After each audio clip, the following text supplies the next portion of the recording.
اللہ سے جیسا گمان کروگے ویسے سنو، تم جیسا گمان کروگے اللہ تعالیٰ کو ہو بہو ایسا ہی پاؤ گے۔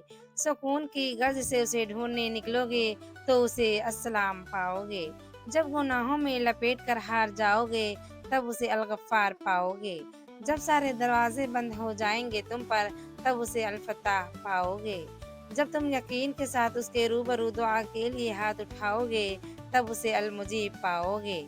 جب اپنے معاملات کا فیصلہ اس پہ چھوڑو گے تب اسے الحکیم پاؤ گے۔ جب اپنی من پسند چیز اس کی حفاظت میں چھوڑو گے تب اسے الحفیظ پاؤ گے۔ جب دنیا کی ساری محبتیں تمہیں رد کر دے گی تب تم اسے الودود پاؤ گے۔ اللہ کی مدد کے بنا آپ کچھ نہیں۔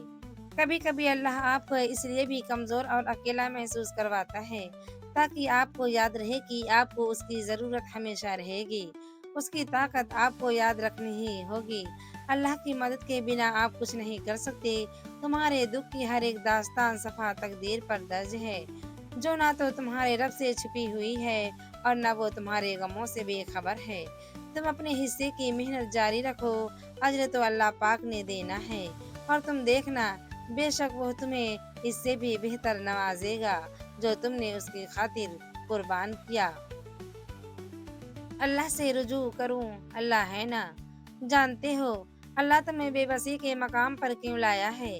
تاکہ تم اللہ سے رجوع کرو اور یقین سے مانگو۔ جب تم دعاؤں پہ یقین رکھنا سیکھ جاؤ گے تو ہر چیز جو تمہیں ابھی ناممکن لگ رہی ہے وہ وقوع پذیر ہونے لگے گی۔ وہ سب حکمتیں جانتا ہے، وہ سب بہتریاں جانتا ہے، سب حالات جانتا ہے۔ وہ حال اور مستقبل، ظاہری پہلے اور ہماری آنکھوں سے اوجھل پہلو سبھی جانتا ہے۔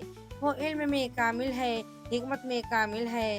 تو ہر توقع کے برعکس حالات پر، ہر ارادے کے ٹوٹنے پر خود کو یہ یقین دلاؤ، اللہ جانتا ہے، میں نہیں جانتا۔